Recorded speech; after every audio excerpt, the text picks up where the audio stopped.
dowladda imaaraadka waxaan leenahay faragelinta naga daaya idamaana faragelin idinkoo tabar yar waa naloo sheegay in maaragtay awowayaasheen ay waxay kaalmo idin maaragtay diri jireen oo idin geyn jireen dalkiina faragelinta naga daaya safiirka dowladda imaaraadka u fadhiya xamarna waxaan qabaa oo talooyinkeeni ku jiray in wasaaradda arrimaha dibadda soomaaliya iyo xukuumadda u yeerto weydiiso su-aalaha aan waxaan ku eedeynay oo meesha ku xusan jawaabta u ka bixiyana aan ogaano ayna u daran tahay inuu madax banaanida iyo ilaaliyo waayo maaragtay imaarada Dubai iyo imaarada Ajman inta halkan looga yeero wax loogama meerin karo sida ay noola dhaqmayaan dowladda Soomaaliya way xoogaysan doontaa shidaalkeeda iyo wixeedana way soo saaran doontaa adeeryaal wax isku reebta yaan tabar darrida iyo xoogaaga yarka oo la haysto yaan la isku gumaysan marka taasna waa qodob safiirkuna waa inuu ka jawaabaa su'aalahaas dowlad goboleedyada waxaa ka madaxa dad halkan xilal waaweyn ka soo qabtay qaranka Soomaaliya ra'iisul wasaare ku jiray gudoomiye baarlamaan baa ku jiray xildhibaan baa ku jiray xildhibaan kale ku jiray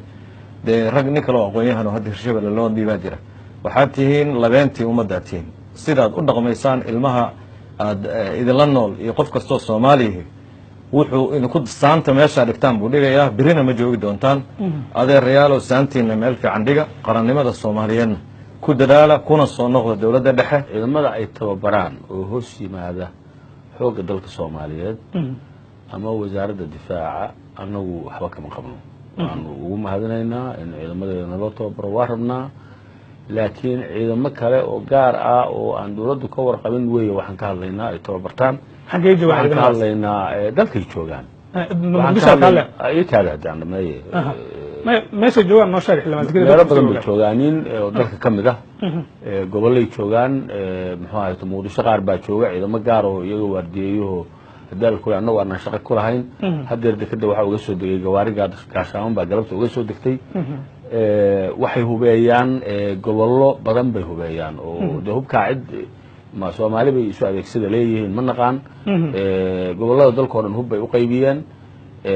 muxuu ahaa hubkuna hadduu faraha ka baxo dee wixii 1990 ugu dhacay baan ugu dhacaya muxuu ahaa sida uu xildhibaanku u sheegay siyaasadii gudaha oo dalkay farageliyeen qodobka 54 waxa uu sheegayaa oo dastuurka dalku ku dhisan yahay in arrimaha dibadda ay leedahay باوريسك دولته ay leedahay ama awoodaha dawladda Soomaaliya ay leedahay oo dhexe ayuu ka mid yahay laguma takrifali karo marka muxuu imaaraadku dawladda aan walaalanahay oo taariikh dheer naga dhaxaysay ahayd oo waqti iyagu ay muxuu ahaay sida iyadoo kala ahaayeen oo dhibaataysnaayeen oo gaajo iyo hadaal qurniya raadayeen aan muxuu ahaa u gurman jiray